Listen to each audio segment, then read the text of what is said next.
Welcome to Ethos Effect Podcast. Welcome to the Ethos Effect Podcast.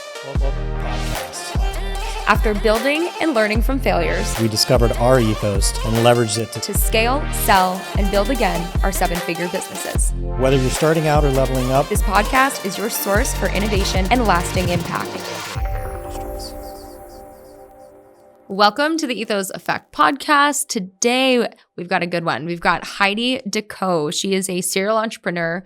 She's built 4 businesses, sold 3 of them, and one of them a 7-figure deal. Impressive lady. Yeah. The first thing I thought while she was telling us about her new venture was, what gives you the nerve? Like, how, what? So her new venture, guys, for those of you that don't know Heidi DeCoux already, is CashFlow AI. And it's essentially an accounting software that's using AI. And honestly, when I'm listening to it, I'm like, man, that would have been really good for us in the first 2 years before we had a lot of employees. Like that really, really would have kicked some ass. So, but to Donovan's point, I mean, it's tech, it's AI, it's accounting. Software. It's hard stuff. Yeah. Yeah. Yeah. And That's quite the undertaking. Quite the undertaking because it wasn't her business prior. Yeah, for sure. However, she is absolutely crushing it. I kind of want to give her this title. She's like this operational efficiency queen. And I actually found her because she's got a great social media presence, obviously with her business and what she's done. She's got a lot of good following and a lot of good information out there. But she shares everything from like her favorite restaurant lists to her sleep hacks. She went through some crazy health stuff with regards to like mold toxicity and like just, it was wild. And she shared all of that. So I followed it because it was very intriguing. And getting to listen to like all of her hacks for personal life and business, I've really enjoyed her journey. And I really appreciate how vulnerable and open she is. All that's on her socials or? Yeah. And on her website. She also runs a really cool nonprofit. So it's fun to see entrepreneurs that have, had the success and they've built and sold multiple businesses where like they've been able to kind of step back and see more of the world from like this holistic standpoint of like, how do I give back? But yeah, anyways, guys, this is a good one. She's going to tell you all about CashFlow AI. She's going to share her biggest secrets for businesses with regards to efficiency.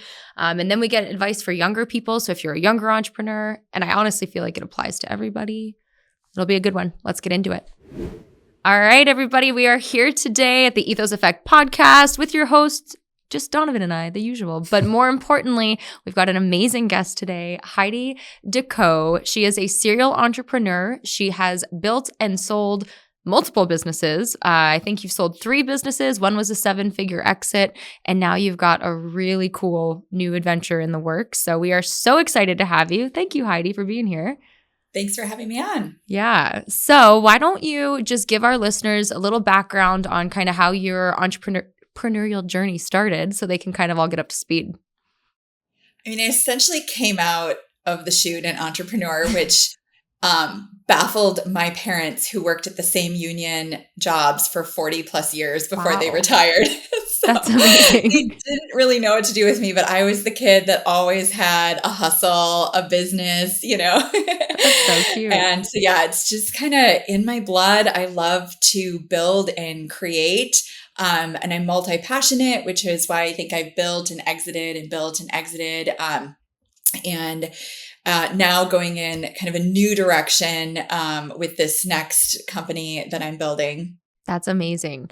So what do you think, and it's interesting when you say multi-direction, because I find like some people, there's like different schools of thoughts, right? Like, I'll just use this as an example. When I was growing up, I was very athletic and very much like athlete of the year, sports. But there was this other side to me that was very like arts and musical theater and performance and drama and being like the lead roles in plays. And then I remember getting to this point in my life where it was like, I had people telling me, hey, you can't do both, right? Like you're not going to go to college for both. You're not going to be a famous singer and also on Team Canada softball or whatever, right? And like you get to this point in your life where you kind of have to be a bit more specialized.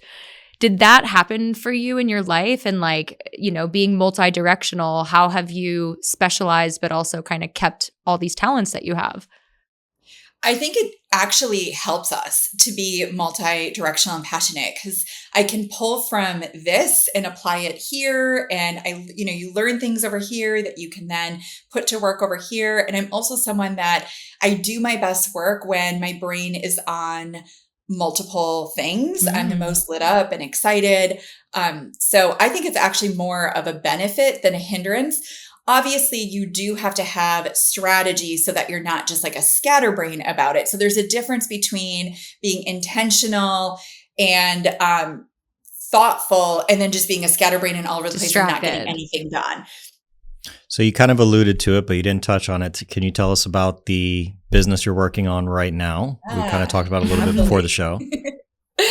Yeah, so I'm building a bookkeeping AI company for small, primarily service-based businesses, but they could sell some online products that don't want to have the revolving door of bookkeepers anymore. They are, they break out in hives trying to log into like QuickBooks, or FreshBooks, because it's big, it's clunky, it's confusing. And the thing about AI is when you're doing something very specific with it and you're serving a very specific target market, you can actually make AI be really, really smart. So that's where companies like QuickBooks are struggling right now, because they're actually designed for bigger businesses, and then small businesses just use them because there isn't a lot of options available.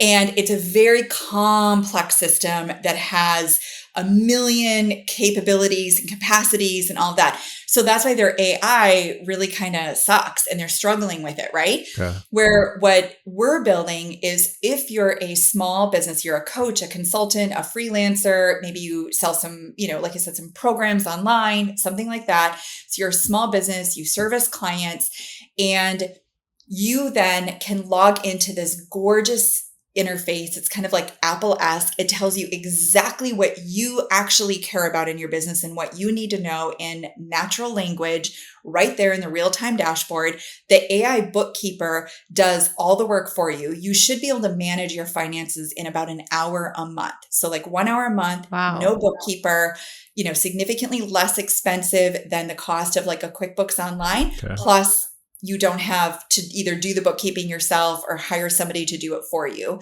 And we're incorporating a tax service as well. So that's really going to be like the magic button, because CashFlow is what it's called. It's cashflowy.ai. Okay. We want you to feel very flowy about your cash and finances. I love that. Instead of getting stressed out.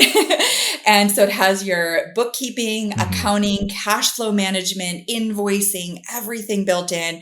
There's a natural language AI chat. So you can literally type in things like, what was my net profit last month? How many outstanding invoices do I have? Wow. Run me a P&L report, and it will do that for you within seconds. Okay. And then you're going to be able to click a button and to purchase our tax service, which is highly, highly affordable. And then CashFlow literally just sends in all the information, does a whole report, a CPA reviews it, sends it back to you. And so you're going to be able to get your finances done start to finish for significantly less money, significantly less work, and you're going to be smarter. You're going to actually know your numbers so you can make better decisions about your business. So what are the applications for AI? I mean, you kind of alluded to some of them, like being able to have a natural chat to kind of just ask those questions and find it. Is a lot of the AI kind of like on the data matching, like the transaction matching? Like what kind of things make it faster than like in a QuickBooks? And I totally agree with you, by the way. QuickBooks is clunky. There's a lot in there. It's with all the additional stuff they've added on over the years, it seems a little unnatural to kind of find stuff and a little complicated. But what are the big pieces that, adding the AI is kind of solving and simplifying over like a QuickBooks? Yeah. So one of them would be your chart of accounts. And so for those listening that, you may not know what that is, it would basically, your chart of accounts are your expenses and incomes being categorized. And so when you link up all of your bank accounts and pull them in, the AI automatically does your chart of accounts. So it's going to say this expense goes in this category, this income, and it just does that all for you. Then what you can do is we recommend our clients to log in the first or second week of each month, look at the past month, look at how everything was categorized. If you don't like something or you're like, oh, the AI should have done this, or I want to change this, with one click, you can make that change. You're not going and hunting and trying to figure stuff out. One click, you can make changes. You can rerun your report, and then the AI gets to know you. So as soon as you make that change, it's going to say, okay, next time that expense comes through, I'm going to categorize it this way, right? Yeah. So it gets smart as you work with it. So Mhm. that's one way that we're using the AI. Obviously, the natural language chat is another. And then within that, there's a lot of small ways that the AI is working and doing all of your accounting and bookkeeping. Like whatever a manual bookkeeper would be doing for you, the AI is doing for you. Wow. That is so interesting. And I think I'm curious, do you have any intention of kind of scaling this beyond small business? Yeah, we get asked that a lot. I mean, right now, my passion is for small business. I believe that they're the backbone of our society, and they have the least amount of resources available to them. They have the least amount of financial resources. And so I really want to support small business.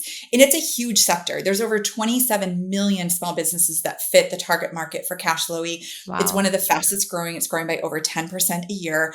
So we are going to really focus in on that. With that said, as somebody who has a nonprofit, I believe in nonprofit work. I, view myself as a humanitarian, and we have struggled to keep our books correct and follow all of the protocols that nonprofits need to follow and do it economically, because every single dollar in a nonprofit is really, really important. Yeah. And we want to put it to use. My nonprofit serves kids. So every dollar I spend on things like accounting is a dollar that's not going to children, which really pains me. So we are running a beta version of CashFlow for my nonprofit right now to test that out. And so we are looking at possibly going into the nonprofit sector at some point. Right now, though, this is our focus. That's really neat. I bet there's grants out there too for nonprofits for creating more efficiencies and things like that. I know something about you to be true, and that is that you are very good at operations and business efficiency. And I'm curious where that came from, how you learned, I guess, and it's probably in your first couple of businesses. So tell us a little bit about that side of the business and kind of how you really look for efficiencies and maximize when you look at a business. It just came out of sheer necessity. Okay. Because I'm multi-passionate and I always wanted to have multiple things going on and I wanted to be successful at them. I just found early on that the only way that I could manage that effectively is to have systems, and that I was only as good as my systems, and that I would fall to the level of my systems. And so I really rolled up my sleeves and just became a systems guru. slayer. Yeah, no, you absolutely are. And I highly recommend our listeners, and we'll have you share this at the end and put it in the show notes, but your emails that go out, your social media, you are always sharing really, really relevant and actionable insights for businesses. And I love it. I've enjoyed it and grown from it personally. So guys, definitely give her a follow. What do you think is the biggest sort of operational blunder? Blunder is the word I'm looking for. I was like, blender. I'm thinking about smoothies. Still hungry apparently.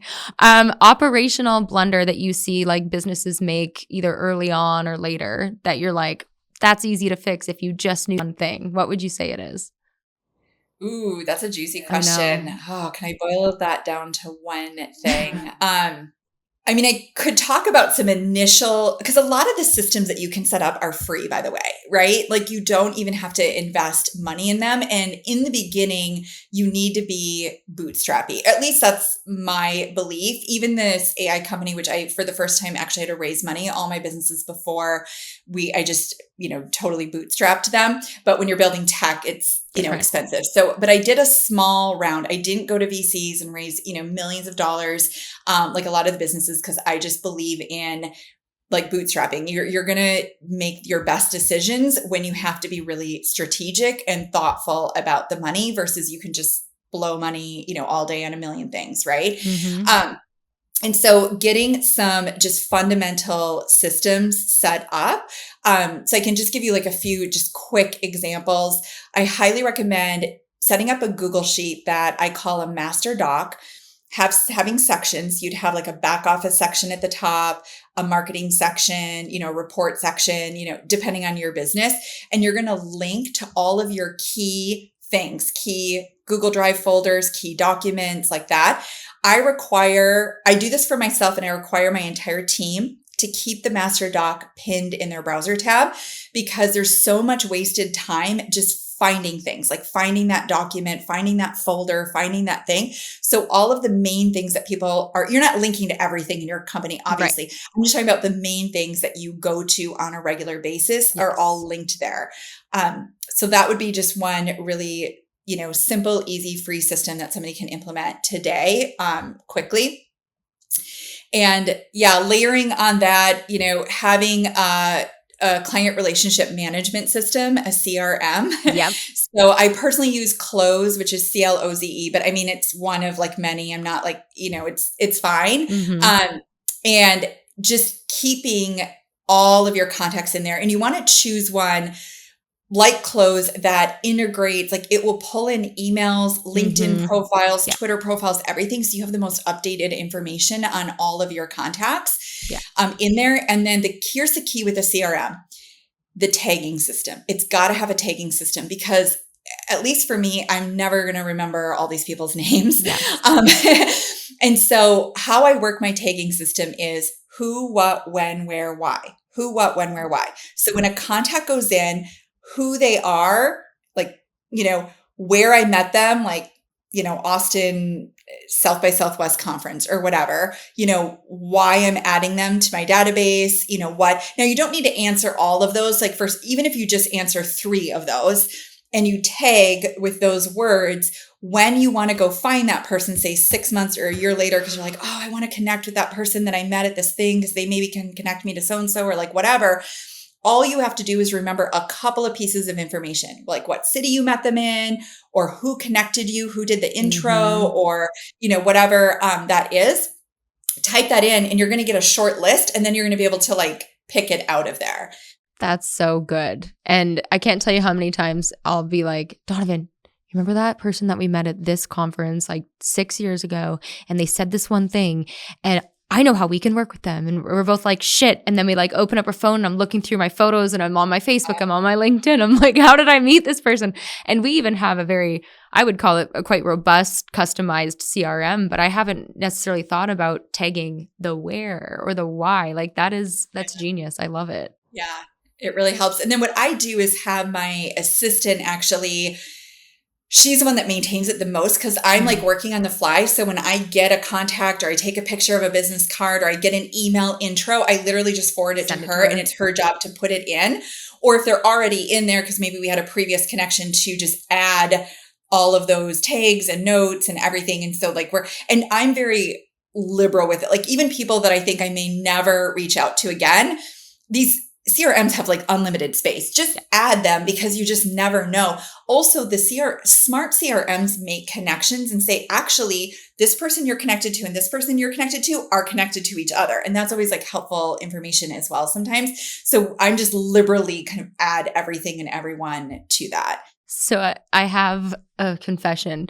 When I save contacts in my phone, instead of like company, I'll put like things about them that I like want to remember later, like really, really random things, like had a great purse that I complimented, and I'll just be like cute bag. And then I'm like, that lady with the cute bag that I met at that prospecting event. And then I'll like look it up in my phone. I'll be like, cute bag. Oh, her name's Linda, So I'm doing what you're doing in a very less smart way, essentially. Yeah. When I do add people to phones, I do try to always, when possible, take their picture as well, and then add that, or a picture of us together. And so when I go to the contact, it's just a lot easier to have that face. Like, oh yeah, that is the right, That's Chelsea or whatever. It's the correct one. Right. That's funny. Mm-hmm. So going back to CashFlow, one of the things I think of, like when I hear about this, and that I'm always curious of. So you're talking about building software, hard, accounting software, harder. accounting software with AI, hardest, right?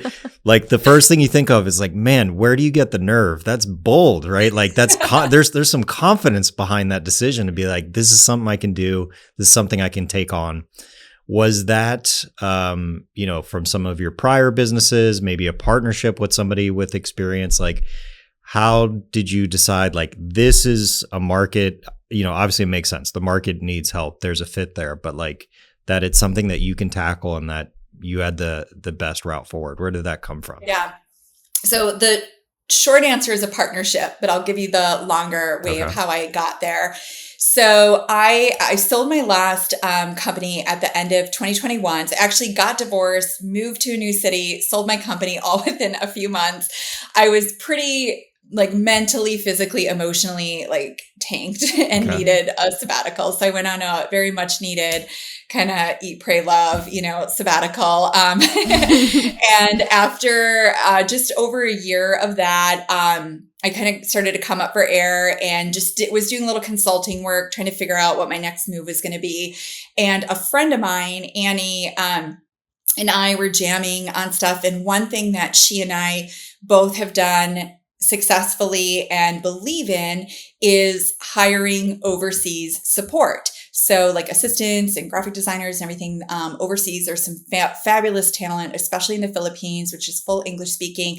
And then because the US dollar is so much stronger there, it makes it viable for a small business to have a lot of support that it couldn't otherwise afford, right? Because you're paying like a fourth or a fifth, or in some cases an eighth or a ninth, depending on, what you're doing for really good support.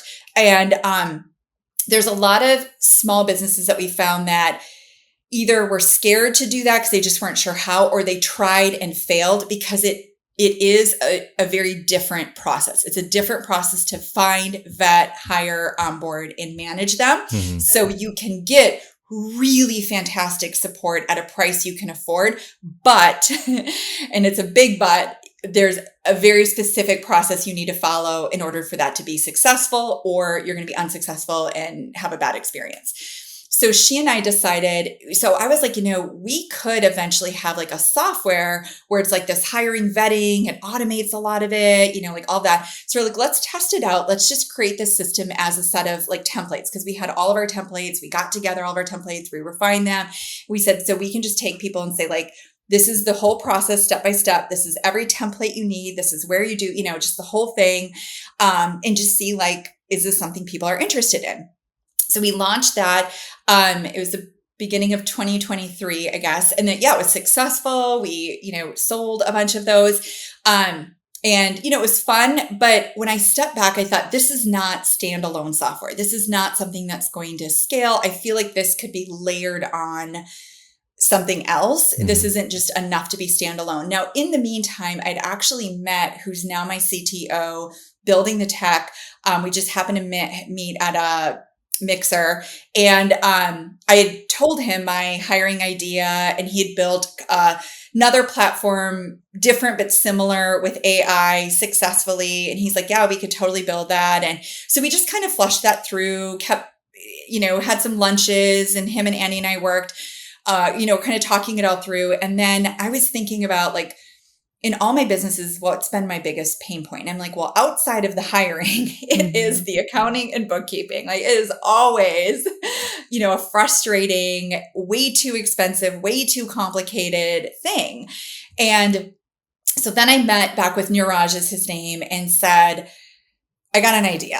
Like, can we solve this? Is this solvable?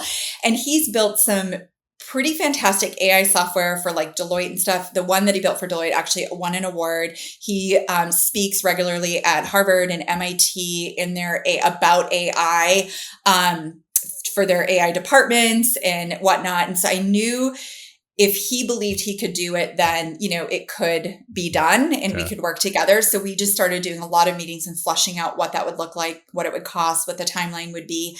And so the goal eventually is we will build what Annie and I built, which is called Alchemized Teams. And that's still available as, being sold as templates at alchemizedteams.com. But we'll eventually build that into software that gets layered on CashFlow. So all of our CashFlow users could just click a button to like unlock it, pay a small annual fee, and they'll have this beautiful dashboard that they can hire overseas team and onboard them and, manage them extremely well.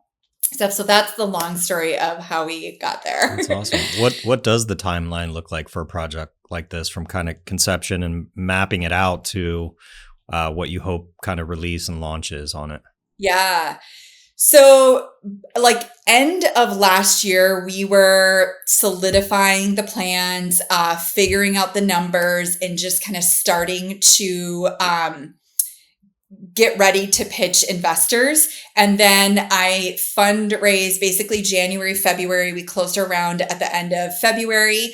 And now we are 2 weeks from going to market. So we have our beta testers. We're stress testing. And yeah, we're going to be bringing in founding members in about 2 weeks. Perfect. That is so exciting.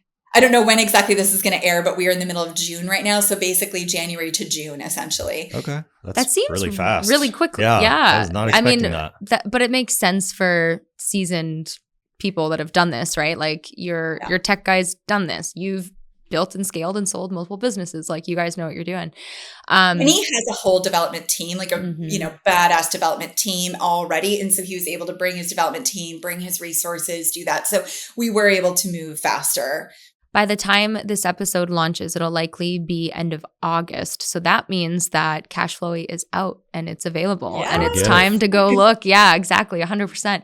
I think it sounds amazing, especially once those templates are built in. I do agree with you that there are a ton of administrative tasks that can be outsourced, and to be able to do it at a fraction of the cost without the headache of not knowing how to manage in a different culture, I think that's a really, really interesting add-on.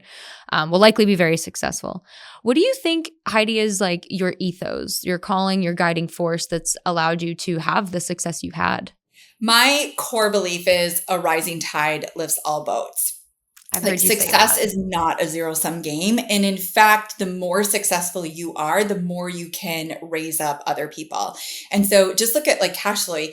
If we were able someday to have thousands of users, that's thousands of small businesses that are getting the support that they need at the price point that they need, and freeing up their time, energy, bandwidth, helping them make better financial decisions so they can actually grow their business. Their business becomes more sustainable over time.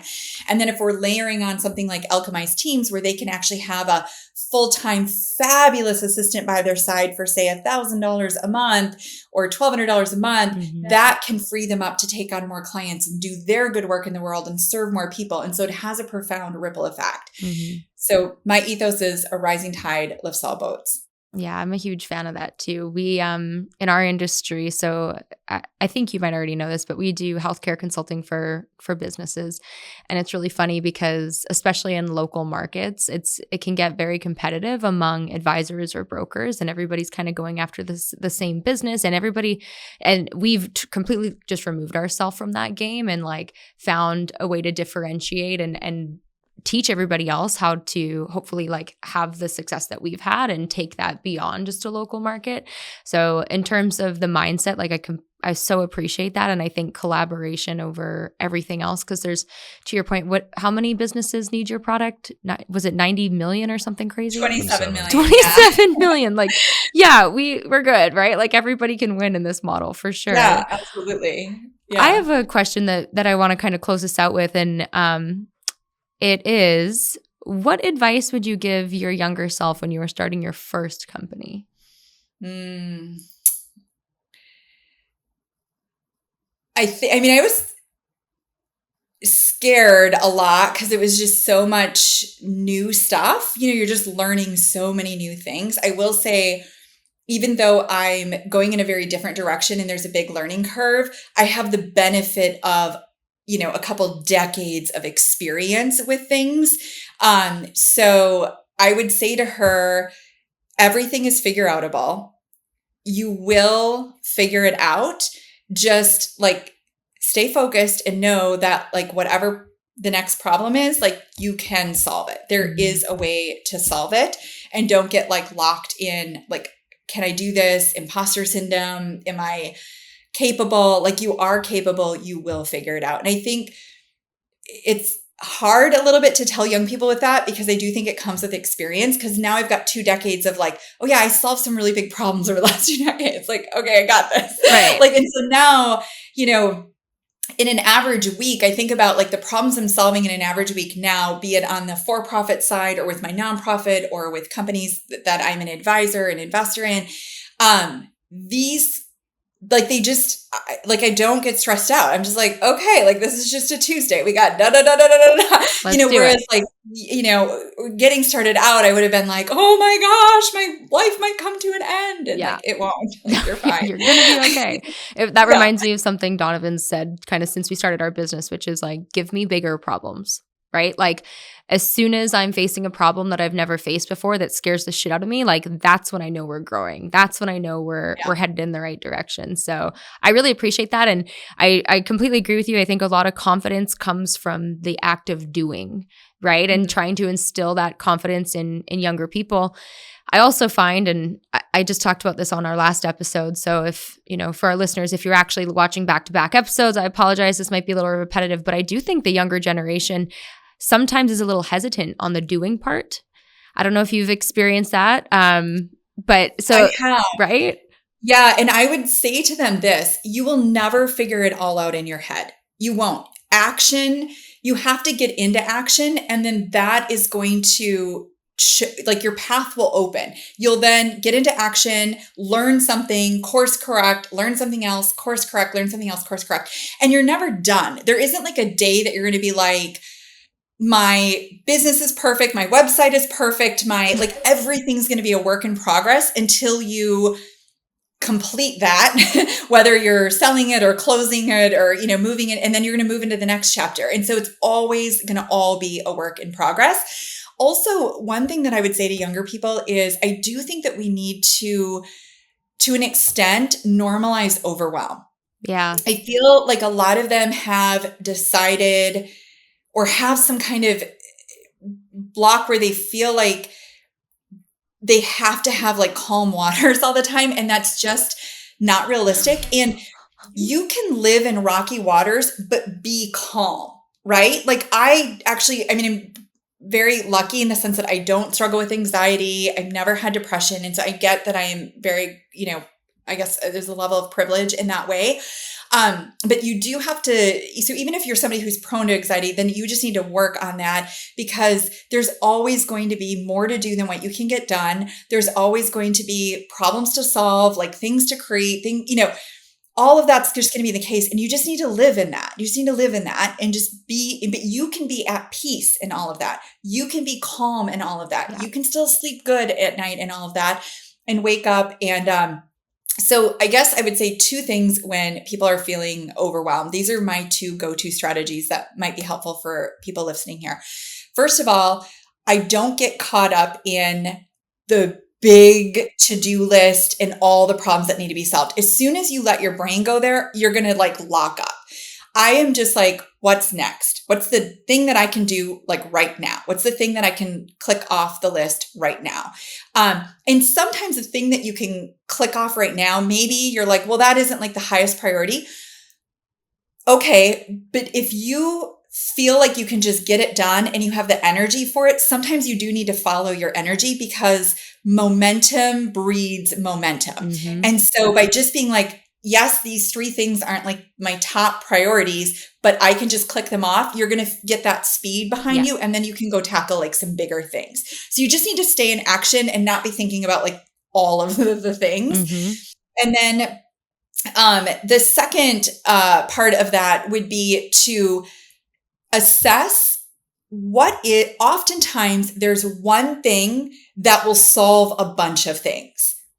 So what is the one thing that will solve a bunch of things, or that will just move the needle substantially forward? Mm-hmm. So I'm always looking at Pareto's principle, which is the 80-20 rule, which if you're anybody who's not familiar, you can Google it. But essentially when they look at everything, like 20% of the bridges are driven on 80% of the time. For a lot of bigger companies, 20% of their sales make up 80% of their revenue, 20% of your customers, like that. And so like the 80-20 rule just kind of applies across the board. Yeah. And so it's true for your business and your life as well. What is the 20% of things that are actually moving the needle forward? And you can like automate, delegate, delete a lot of that 80%. Absolutely. Right? And focus in on that 20%. And that will help you just get more done, be more effective, and have less to do and less overwhelm. I love that. I've also really enjoyed following your personal journey of like, you share a lot of these things. I read a blog post that you wrote about getting better sleep. I know you went on like a really crazy health journey, which I followed because I had a similar one. I think we connected because we both had mold toxicity. And I reached out to you for some advice and support on that. So I feel like you've been through it on all the things, and your willingness to share, and rising tide lifts all boats, right? Like share that information is just, it makes you super special. And I'm just so happy that we got a chance to connect. And I hope that our listeners can benefit from CashFlow. Guys, follow her. She is the real deal when it comes to business and being a serial entrepreneur. So Heidi, where can our guests find you? Yeah. So on Instagram, I'm just Instagram.com/Heidi DeCoux. Same with LinkedIn, Heidi DeCoux. Same with Twitter, Heidi DeCoux. So just Heidi DeCoux across the board. And then if you want to learn more about CashFlow, you can go to cashflowy.ai. I do have some free playbooks you can download. They're some of my best systems. They're just like the templates in the system. If you go to any of my profiles, it will link to the page with the playbooks on there. Yeah, no, that's perfect. Guys, she seriously is so organized and so efficient. So definitely go check out her stuff. Again, I've personally benefited from it. Heidi, thank you for joining Donovan and I today.